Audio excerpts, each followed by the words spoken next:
Ta cuisine elle ressemble à ça? Bah je vais te montrer que c'est pas compliqué d'en faire un truc cosy. Ici on est chez Eva. Et c'est la mère de Eva qui a acheté cet appart quand elle était maman solo et que Eva était petite. Et elle a refait toute cette cuisine de 4 mètres carrés avec des meubles trouvés dans la rue ou à Emmaüs. Du coup Eva m'a demandé de l'aide pour lui donner une seconde vie. Eva, je l'ai rencontrée pendant mes études et c'est une hôte extraordinaire. C'est grâce à elle que j'ai gardé contact avec mes camarades de promo parce que chaque année elle organise un dîner mythique. Vous savez, le genre de dîner qui devienne une tradition dans votre vie. Et j'ai jamais compris comment est-ce qu'elle arrivait à faire des repas de roi dans cette cuisine aussi chaotique. Donc quand elle m'a demandé de l'aide, j'ai dit bien sûr que oui. Moi c'est Jeanne et j'aide des gens à se sentir bien chez eux. Cette cuisine, elle a vachement de potentiel. Mais je vais être franche, moi je prends très rarement des chantiers cuisine. Je suis pas une professionnelle et dans une cuisine, il y a énormément de postes qui demandent des compétences très différentes. Et en plus, c'est un nœud à casse-tête parce qu'il faut condenser dans très peu de mètres carrés, énormément de fonctionnalités. Sur ce chantier, on va abattre 17 projets. On va apprendre à utiliser des outils qui me terrifient. On va récurer, scier, visser, scier, peindre, scier, percer, poncer, peindre, huiler et danser.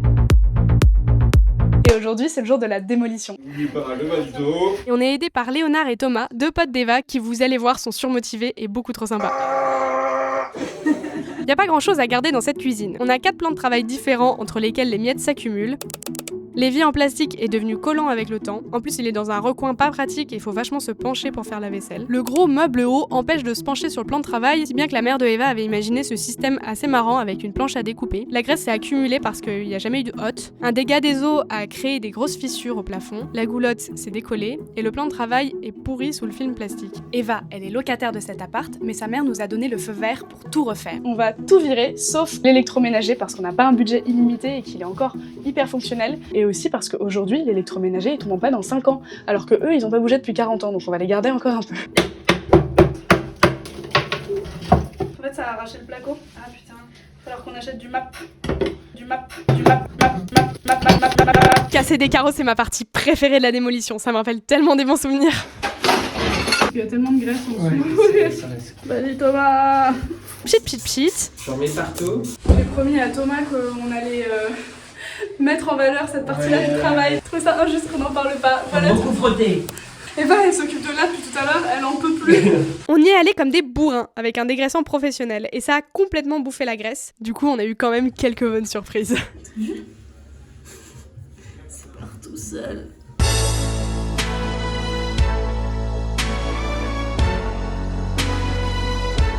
Elle rebouche les trous que j'ai fait. Arrête de faire des trous, Jeanne. Deuxième jour de travaux, Eva. Oui. De cette beauté. Allez, vas-y, c'est bon. Oh. Victory! ASMR, pétage de carrelage. Ouais. Là, on est en train de tout péter et c'est le chaos, mais vous inquiétez pas, Eva et moi, on a bien préparé le chantier. On a fait des modélisations 3D, des tests couleurs, on a scrollé le bon coin comme des zinzins pendant 2 mois. Bref, on est prête. Eva, elle a même pris quelques jours de congé, et donc on a 6 jours pour essayer de faire cette cuisine. Bon, on a un problème. On pensait qu'on en avait d'autres à la même taille. En fait, ils sont trop petits. Bref, on est prête.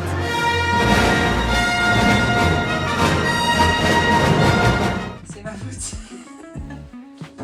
Elle m'a mesuré. C'est pas grave, ça arrive. Il va falloir qu'on parte un peu en quête de solutions. On va faire ça pendant que les artisans s'occupent du reste. En fait, il y a quelques temps, il y a eu un dégât des eaux et l'assurance vient pour refaire la peinture. 3e jour, on démarre les travaux à proprement parler. Bon, c'est quand même beaucoup plus propre qu'avant, maintenant qu'ils sont passés, mais il y a 2-3 trucs qu'ils ont bâclés. Notamment ça là, qui va être visible, donc nous il faut qu'on rattrape. Pour sa défense, il a dû se dire qu'à cet endroit-là, on mettrait une crédence, mais c'est pas vraiment ce qu'on va faire, donc il va falloir qu'on rattrape. Et ils ont peint les gonds et peint les cadres des fenêtres n'importe comment, donc il faut qu'on rattrape aussi. Mais sinon, globalement, ça fait du bien. Eva est dans la cuisine en train de faire des rattrapages de peinture et moi je suis avec Oriane, qui est une abonnée qui a bien voulu venir filer un coup de main sur ce chantier. C'est trop sympa d'avoir proposé déjà. J'ai du temps, vous avez des travaux, moi ça me va. Et elle est artificière. Oui. Dans le théâtre et le cinéma, donc elle fait exploser des trucs. Oui. Et là, on va découper le premier plan de travail, il y aura l'évier. Première prise de tête, à la base on voulait mettre un plan de travail en pierre ou en céramique pour que ce soit hyper solide et très durable. Le problème c'est que la fenêtre est hyper basse. Oui, Paris est maudit avec les fenêtres basses. Bouh, on n'aime pas les fenêtres basses. Sauf que là, contrairement à chez Simon, pas question de condamner la fenêtre. Le problème c'est que entre la fenêtre et le lave-linge, il y a très peu d'épaisseur. Si on mettait quelque chose en pierre ou en céramique, les vibrations du lave-linge viendraient casser ce plan de travail. Un plan de travail traditionnel ne rentre pas, on a dû se rabattre sur des plateaux de table. Et vous allez voir que ça va nous faire quelques surprises. C'est la première fois que je vais utiliser une scie circulaire. Regardez-moi la bête. Pour apprendre à l'utiliser, je suis allée voir un charpentier qui s'appelle Mathieu, que j'ai rencontré via le réseau Twiza. Si jamais vous cherchez un chouette charpentier, allez le voir. Il faut pas te mettre derrière comme ça, il faut te mettre un petit peu sur le côté. De sorte à ce que si elle recule, en fait tu vas pas te le prendre, si tu te prends le bout du plateau, ici tu peux te faire mal. Et cette scie circulaire m'a été offerte par Pierrot, qui est un abonné, qui m'a aussi offert ce masque. Donc voilà, j'ai beaucoup trop de chance, vous êtes trop chou. Ça va aller? Ouais. Devant la violence du son de cette scie circulaire, nous préférons vous faire entendre le doux chant du bec en sabot du Nil, un charmant oiseau d'Afrique tropicale. Ce sera votre nouvel ami.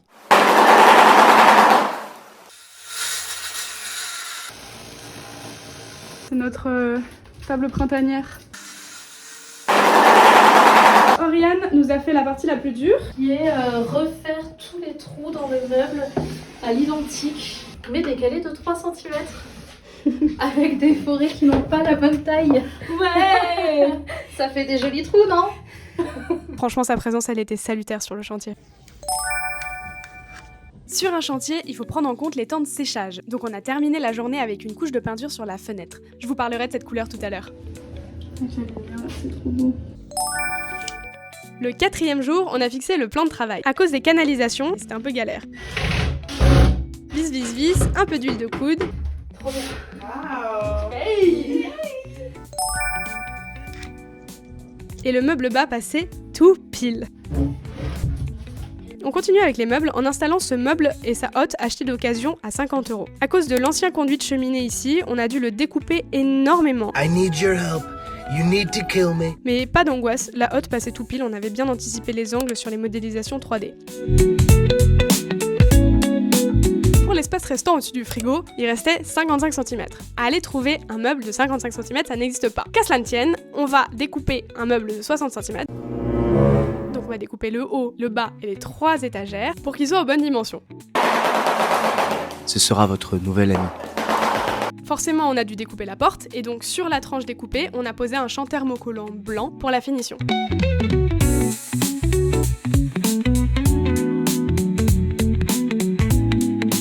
Le 5e jour, J'essaie d'évaluer où mettre les étagères à l'intérieur de ce meuble. c'était une question à régler tout de suite, parce que tant que la scie était sortie, il fallait que je découpe les étagères de façon à contourner le compteur à gaz. Et c'est là qu'on se rend compte que dans les chantiers cuisine, y a quand même énormément de petits détails comme ça. C'est normal que ça prenne du temps. Vu qu'il y aura le frigo ici, ça va être super évident d'aller jusqu'au fond. Non, Pour moi peut-être, mais pour mes invités de plus petite taille, peut-être pas. genre moi. Étroit dans lesquels il faut que tu puisses voir loin, tu le mets en bas et au-dessus t'as le grand espace pour les bouteilles parce que les bouteilles en fait tu les vois plutôt bien.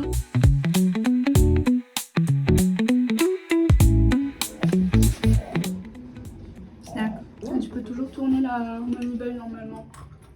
Sauf qu'à ce moment-là, on s'est rendu compte que notre planning de 6 jours était quelque peu optimiste. Et on s'est dit, on pivote, c'est quoi nos priorités? Avant la fin de la semaine, nos priorités, il y en avait 2. La première, c'était que Eva retrouve un évier pour pouvoir faire sa vaisselle et continuer à vivre dans son appart. Et 2, lui rendre son salon pour qu'elle puisse télétravailler, donc ça voulait dire enlever la bâche. Et pour enlever la bâche, il fallait que je termine mes découpes à la scie circulaire. Je m'attelle à la tâche. Votre nouvel ami. Je découpe le 2e plan de travail, les étagères et par la même occasion, mon tréteau. J'ai aussi passé un coup d'affleureuse sur les étagères pour affiner visuellement le bord, en espérant que ça donnerait bien. Eva est en train de m'attendre parce que elle a repeint un truc avec de la peinture à l'huile et ça ne part pas à l'eau. J'ai dû aller chez moi, choper tout le white spirit que j'avais. Comment ça va Eva? Écoute, ça va. J'ai eu le temps de méditer un petit peu. Je vous explique dans 2 minutes ce qu'elle essayait de peindre à ce moment-là. Un petit coup de ménage, et Eva peut enfin retrouver son salon. Le lendemain, pendant que Eva était à Ikea pour aller chercher une porte de placard, on a découvert avec Thomas que le très bel évier en céramique qu'elle avait acheté ne rentrait pas. Et ça pour la simple et bonne raison que, normalement, ce genre d'évier, c'est fait pour un plan de travail épais. Normalement, tu découpes et ça laisse la place aux éléments de vivre leur vie dans l'épaisseur du plan de travail. Mais là, forcément, ça dépasse. Et donc, ça se retrouve en conflit avec le lave-linge. On a tout essayé. Même en collant à fond à droite, on se retrouvait à quelques millimètres du lave-linge, ce qui est problématique parce que la céramique, on l'a dit, ça aime pas les vibrations. Donc on a envisagé 3 solutions. Mettre l'évier dans cette petite alcôve, mais en fait on se serait cassé le dos en faisant la vaisselle. Deuxième solution, creuser un peu le conduit de cheminée pour pouvoir décaler l'évier vers la droite. Mais bon, le plan de travail il était déjà découpé, et puis ça aurait été bizarre avec des risques de moisissure. C'était pas une bonne idée. Dernière solution, acheter un évier en céramique plus petit. Mais en fait, on n'en trouvait pas qui ait la bonne taille et qui a un trou pour le mitigeur. Or, je vous vois, les fabricants d'éviers. Ça sert à quoi un évier sans trou pour le mitigeur? Pour tous les plans de travail qui sont en bois ou en faux bois, c'est une super mauvaise idée parce que l'eau, elle va couler le long du mitigeur et elle va venir pourrir cet endroit-là. Donc, elle s'est rabattue sur un évier en inox. Elle était un peu dégoûtée parce qu'elle aimait beaucoup l'aspect de la céramique, mais bon. Léonard s'est porté volontaire pour découper le trou de l'évier et regardez-moi ces magnifiques gants.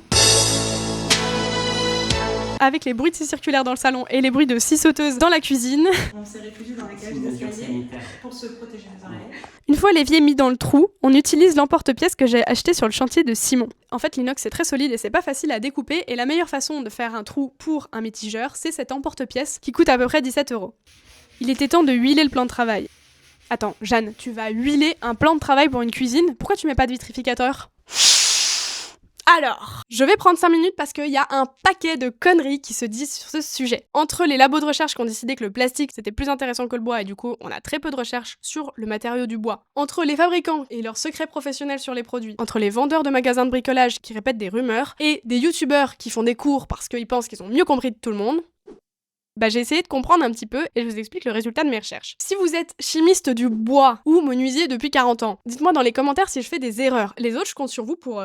Avant de commencer, il faut comprendre que le bois, c'est une matière qui est organique. Donc, elle est très diverse. Il y a différentes essences, elle réagit pas pareil en fonction de si elle a été coupée hier ou il y a 2 ans, en fonction aussi des conditions dans lesquelles on fait l'expérience. Mais il y a un consensus, c'est que le bois est une vicose quand il s'agit de l'eau, des champignons, du soleil et des chocs et des griffures. Et quelque chose de très important, c'est que le bois, ça aime tellement l'eau que aucune protection ne vous protégera à 100% contre elle. Quand même, pour protéger le bois, on a 3 grandes classes de finition. Sachez que les fabricants s'amusent parfois à les mélanger et ils sont pas du tout clairs sur les étiquettes, mais bon, je vais quand même essayer de vous donner les bases. La première catégorie, c'est les cires. La cire, c'est une pâte que vous chauffez avec un petit chiffon, elle va se ramollir et ensuite vous pouvez l'étaler sur votre planche de bois. Elle va refroidir et elle va se resolidifier. Le problème de la cire, c'est que c'est pas du tout stable. Il suffit que vous posiez une tasse de thé sur un meuble ciré, ça fout en l'air la finition. Donc, la plupart du temps, les cires, elles sont mélangées avec la deuxième catégorie, les huiles. Et quand on parle d'huile dans les finitions du bois, on parle pas du tout des huiles d'olive ou huile de coco par exemple, parce que ces huiles-là, elles sont trop stables chimiquement et du coup, elles sèchent pas. Elles ne font que rancir et atterrer les bactéries, donc en mettez pas sur vos planches à découper. Les huiles de finition, comme l'huile de lin ou l'huile de tung, c'est des huiles qui vont venir se loger dans les pores du bois et un peu en surface, et en réagissant avec l'oxygène de l'air, elles vont venir se polymériser. C'est-à-dire que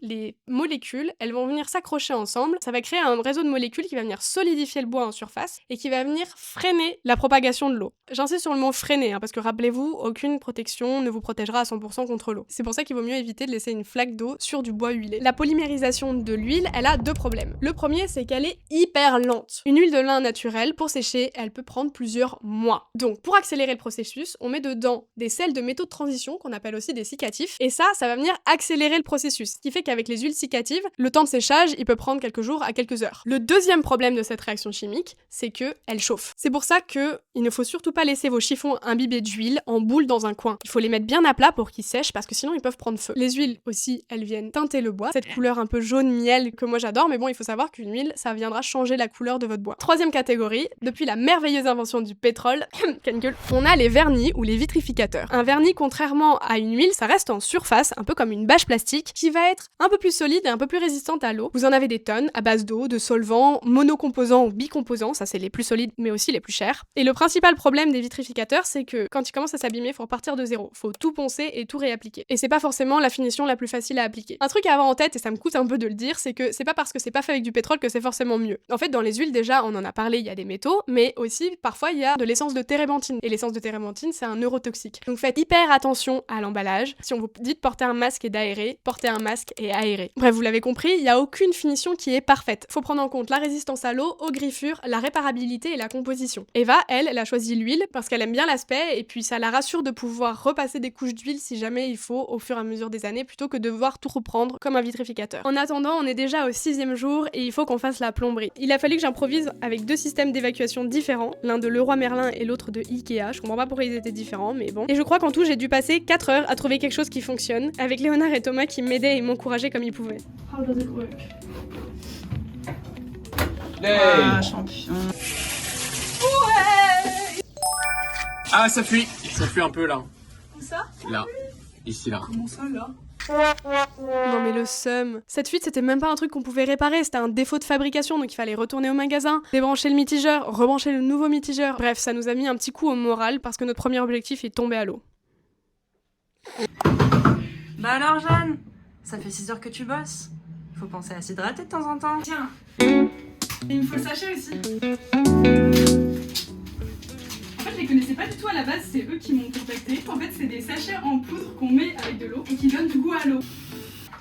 Et du coup, il vaut mieux boire de l'eau, hein, mais moi c'est vrai que j'ai un problème, je suis juste constamment déshydratée. Eva et Simon m'appellent tout le temps la dromadaire. Du coup, je me suis dit, test, t'as rien à perdre. En plus, ça a quelques avantages pour mes chantiers parce que ça m'évite d'avoir une tasse de thé qui traîne, qui prend la poussière. J'ai juste à ramener une gourde vide et quelques sachets qui fassent pas lourd. En plus, c'est sans sucre. Certains sont un peu trop chimiques à mon goût, mais il y en a certains que j'adore. Et du coup, au bout d'une semaine, je peux vous dire que j'ai jamais bu autant de ma vie.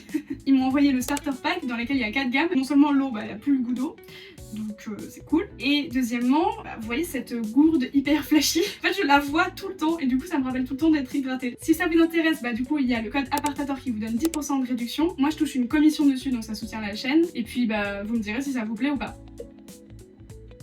Franchement. À ce moment-là, notre deadline de 6 jours nous avait foutu dans un tel état de stress, on a décidé d'arrêter de se stresser. De toute façon, Eva, elle avait plus de vacances, donc moi je pouvais revenir chez elle quand elle télétravaille par exemple, et elle m'aide pendant ses pauses ou pendant ses week-ends. La semaine suivante, le jour 7, je reviens tranquillement pendant que Eva télétravaille. Et je commence par rattraper les enduits de l'artisan, j'avais enfin le temps de faire les choses bien pour que cette cuisine soit à la hauteur.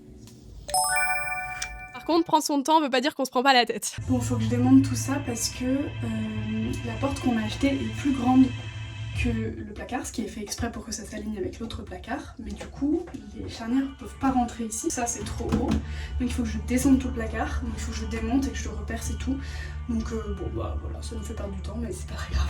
Pour ça il faut faire quelques ajustements pour que les canalisations puissent passer. Ce pauvre meuble. I need your help.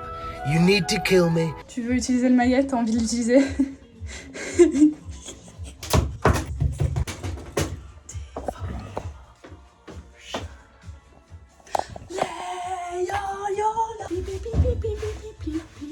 Je tiens à préciser que c'est lui qui veut faire ça, hein. Moi je l'ai pas forcé. Je vois pas de quoi tu parles. On fixe les 2 meubles ensemble et sur le mur de droite. Franchement, l'ensemble tenait bien. Est-ce que internet valide? Pas si parfait que ça. Goody neuf. En vrai, on fait de notre mieux, ok? Comme le meuble hot et pas un meuble Ikea et la porte oui, on perce les trous pour visser les charnières. Enfin, c'est l'heure des étagères et je suis beaucoup trop contente parce que je pense que c'est un truc qui va donner beaucoup de style à la cuisine. On utilise les mêmes plateaux de table que pour le plan de travail, mais le petit chanfrein en fait il aide à les affiner visuellement. Pour les soutenir, Eva avait très envie d'utiliser ces équerres qu'elle avait chez elle, celle pour laquelle elle s'était tartiné les mains avec de la peinture spéciale métal. Moi ça me va très bien. Ces équerres elles viennent apporter de la texture et des formes intéressantes dans une cuisine où il y a quand même beaucoup de lignes droites. On va en mettre une ici près des meubles hauts et l'autre là-bas, un peu plus bas devant le chauffe-eau, au niveau des petites étagères. Par contre ça a rendu le Tetris encore plus compliqué parce que ça voulait dire qu'il fallait que je visse les équerres en même temps que j'installe les étagères. En plus des équerres, j'ai installé des petites taquets le long de l'étagère. C'est plus discret que des grosses équerres, et comme l'étagère elle a des supports à droite et à gauche, et que la planche est quand même assez épaisse, l'enjeu pour la partie centrale, c'est surtout que ça ne ploie pas. Et selon mon pote Jérémy qui est ingénieur, les taquets tout du long, c'est suffisant. Pour que ce soit encore plus discret, j'ai décidé de mettre les cornières à l'envers, c'est-à-dire de les cacher dans l'épaisseur de la planche. Et du coup, pour que la planche soit bien contre le mur, je leur ai fait des petites encoches à la fleureuse pour qu'ils puissent se cacher. Même chose pour les équerres, encore 2 petites étagères dans le coin près de l'évier, mais c'est que ça va être trop mignon! Et à partir de ce jour-là, Eva avait enfin un évier fonctionnel. D'ailleurs, petite parenthèse, si vous vivez dans un petit appart à Paris ou autour, que vous avez envie de le rénover et que vous êtes prêt à vous lancer dans le projet avec moi, vous pouvez m'envoyer votre projet dans le formulaire que je mets dans la description. Je ne peux pas forcément répondre à tout le monde, mais je vous promets que je lis tout, et donc peut-être qu'on fera le prochain projet ensemble. Le 8e jour, on va pouvoir installer le 2e plan de travail. Le 2e plan de travail, il va reposer sur ce petit meuble. retourne un petit peu en arrière parce que avant le début de la démolition, on a quand même commencé la peinture du petit meuble bas, un ancien buffet parisien qui a été magnifiquement peint par quelqu'un, sans mettre de sous-couche. Voilà ce que ça donne quand vous mettez pas de sous-couche. Et là, c'est juste les traces du scotch. Donc maintenant, nous, on va devoir gratter. Oh là là! Comme du beurre.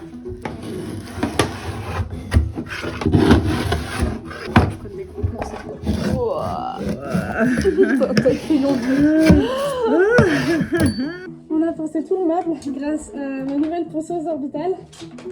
Vous m'entendez là? On a tout poncé grâce à la ponceuse orbitale et à la petite ponceuse triangulaire. Et cette ponceuse orbitale, ça coûte assez cher et c'est de la super bonne qualité. Et j'ai pu l'acheter grâce, comme d'habitude, à vos dons sur ma cagnotte. C'est ma première fois. C'est ta première fois avec la peinture? Vas-y, montre-nous. Ok. C'est bon.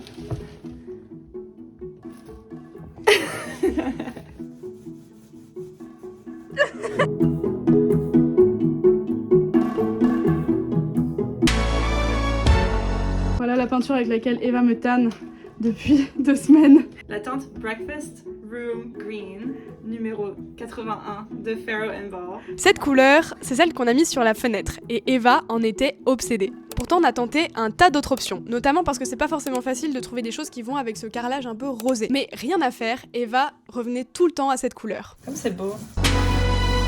Et en montant la vidéo, je me suis rendu compte d'un truc, c'est que cette couleur, Eva, elle l'avait tous les jours devant les yeux pendant qu'elle faisait sa vaisselle. Et ça, c'est pas la première fois que ça m'arrive. Déjà, je pense que j'ai choisi le bleu dans ma cuisine en rapport avec ma porte, dont j'ai pas choisi la couleur qui était déjà bleue avant que j'arrive. L'appart de Simon, je l'ai fait exactement dans les couleurs de mon salon. Et puis ça me rappelle aussi la Canadienne Becky de la chaîne The Sorry Girls, qui a eu exactement le même phénomène dans sa salle de bain il y a 1 an et demi, je crois. Et je pense qu'il y a un vrai truc, genre notre inconscient qui, quand il essaye de se projeter dans un nouvel espace, se raccroche à ce qu'il connaît déjà, à ce qui lui est déjà familier.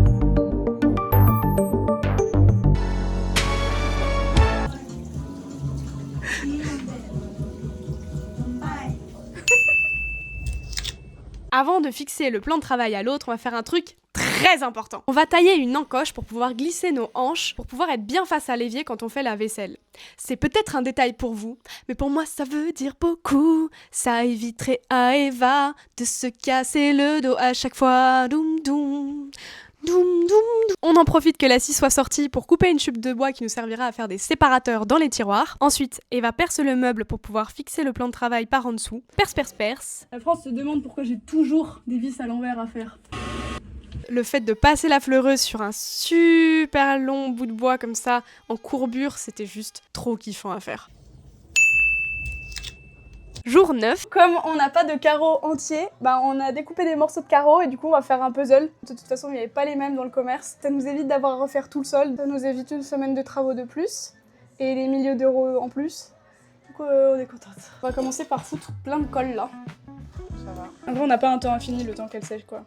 Ok. C'est pour ça que je suis un peu... Ok, bah si tu veux. Vas-y Eva. Et ensuite on va passer le peigne, comme ça. Ça a l'air bien là. On va faire attention avec ça, pour que ce soit à niveau avec tous les trucs d'un côté.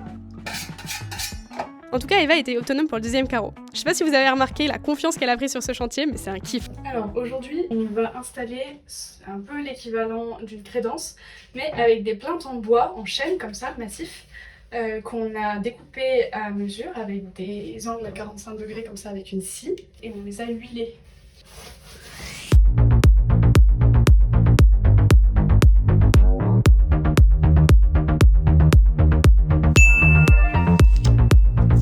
Le truc avec l'huile, c'est qu'il faut en mettre pas mal de couches. Donc dès que j'ai un trou, je ponce légèrement avec un grain fin, puis je repasse une couche. J'ai aussi comblé l'espace entre les 2 plans de travail avec de la pâte à bois, et j'ai essayé de la colorer avec ce feutre que j'avais acheté en magasin. Mais il était nul ce feutre. C'est parti pour mon moment préféré.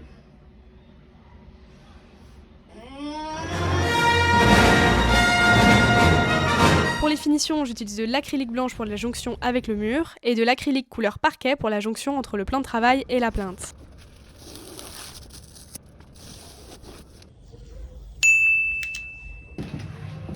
Comme d'hab. Eva fait trop bien manger. On va s'occuper de cette pièce-là, qui est une pièce du four, qui a vachement jauni avec le temps. En passant des heures sur des vidéos de restauration de vieux objets, j'ai appris qu'on pouvait utiliser de l'eau oxygénée pour les reblanchir. Alors normalement il faut faire un bain dans un récipient, mais on n'arrive pas à trouver un récipient assez grand. On aurait pu faire dans ma baignoire, mais ma baignoire n'est pas au soleil. Et ce qui est important, c'est justement qu'il y ait du soleil. Donc ce qu'on va faire, c'est qu'on va le recouvrir de sopalin imbibé d'eau oxygénée, l'enrouler de cellophane pour que ça sèche pas, et ensuite on va les mettre au soleil et on va surveiller. Voilà, on n'a plus de soleil, donc ça ne sert plus à rien de continuer. C'est pas parfait, il reste encore un peu de jaune. Ça mériterait une deuxième passe, non? Ouais, mais franchement, c'est pas mal du tout. Jour 11. Il est temps que je raccorde la hotte. J'avoue, j'avais jamais fait ça, et même si j'avais vu 2-3 tutos, j'étais pas sûre de moi. Et à ce moment-là, je pensais encore que je pouvais m'en sortir sans connecteur. En fait, comme la hotte avait été coupée comme pour assembler 2 morceaux ensemble, je me disais, bah ça se trouve c'est comme ça qu'il faut faire, et avec du scotch ça va tenir. Que nenni, mon ami, que nenni! Je me suis acharnée dessus pendant 2 heures en m'écorchant les doigts, parce que oui, ça coupe les conduits de hotte, et j'ai dû aller faire un aller-retour au magasin de bricolage pour aller acheter un connecteur, et là franchement c'était beaucoup plus simple. Bon, quand même porter des gants, hein. J'ai ensuite fait les joints de carrelage. C'est pas trop ma zone de confort, mais j'ai pris mon temps et je me suis pas trop mal démerdée. Dernier jour, le jour 12, je me suis rendu compte que pendant mes mesures du plan de travail, j'avais pas pris en compte ce renfoncement sous la fenêtre, et je trouvais ça hyper dommage de laisser cet aimant à miettes dans une si jolie cuisine. Donc j'ai sorti les doigts de mon cul, j'ai sorti ma scie pour découper un petit bout de bois que j'ai enduit de colle et que j'ai tapoté dans l'interstice. Ça rentrait pile poil. Bon, par contre, pour le faire rentrer, j'avais dû démonter la fenêtre, et donc là je suis en train de la remettre. Ici je mets des chevilles pour installer un câble qui va nous servir de tringle. Je découpe le câble à la bonne longueur, je serre le câble dans le mécanisme, vis vis vis.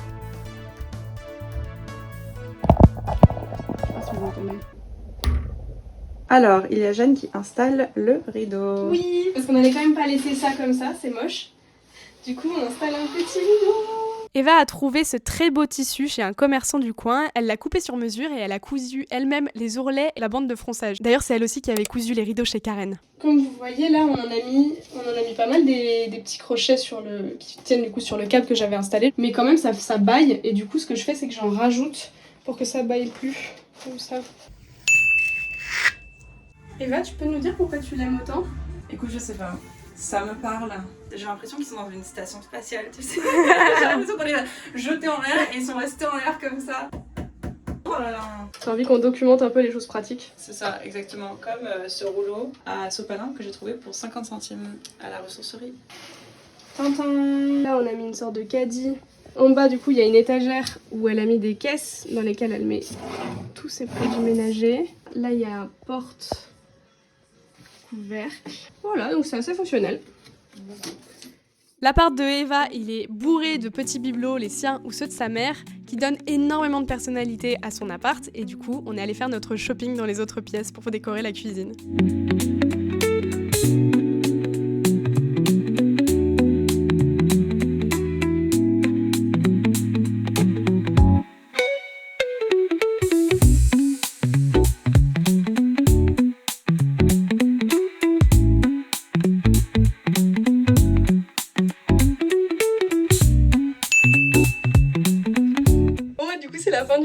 Je suis trop contente qu'on ait réussi à faire toute la menuiserie un peu complexe qu'il y avait ici.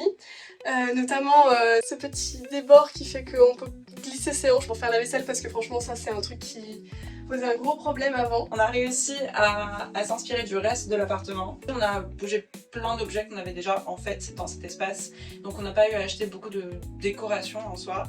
Et c'est chouette de pouvoir redonner une vie à des objets qui étaient un peu perdus dans des coins, en train de prendre la poussière. Je voulais dire que c'était vraiment une super expérience de travailler avec Jeanne.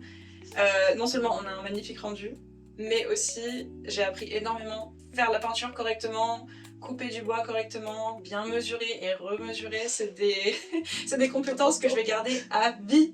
Alors vraiment à vie, et ça me motive pour refaire des bouts du reste de l'appartement. Vraiment ça m'a ouvert des horizons.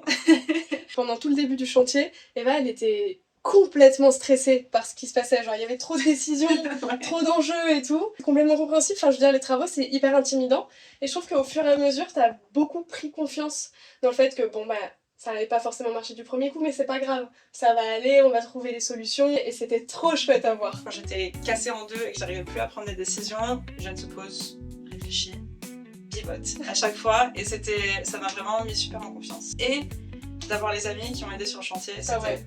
Oh, ça a été une ambiance trop chouette, ils sont trop cool. Merci Léonard, merci Thomas. Merci tellement. Et merci Oriane pour les 2 jours que t'as consacré à ce projet, franchement c'était hyper précieux. Merci à Pierrot pour la scie circulaire et pour le masque, et merci à Mathieu pour tous les conseils qui ont fait que j'ai pu aborder la scie circulaire sans paniquer. Au final, ça nous a coûté combien cette histoire? Une cuisine, ça coûte souvent plusieurs milliers d'euros, mais là, comme on gardait l'électroménager et qu'on faisait pas le sol, on avait au final très peu à acheter. Quelques meubles hauts et bas, les plans de travail, un rideau, une poubelle. Comme on a fait tout nous-mêmes avec un peu de seconde main, on arrive à un total de 1531 €. Perso, j'en reviens pas qu'on en soit arrivé à ce résultat-là avec ce budget. Bon, ça nous a quand même pris 12 jours de travaux, mais on est tellement contente du rendu. Avant de vous montrer le résultat final, je voulais vous dire que si la vidéo vous plaît, vous savez comment la soutenir. Likez, commentez, partagez, abonnez-vous, boostez-la. Et puis si jamais vous avez les moyens financiers de le faire, je vous mets le lien de ma cagnotte dans la description.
Merci d'avoir regardé cette vidéo, j'ai rénové plein d'autres petits espaces, donc n'hésitez pas à aller voir ma chaîne. En attendant, moi je vais prendre quelques vacances, et je vous dis à la prochaine, bisous!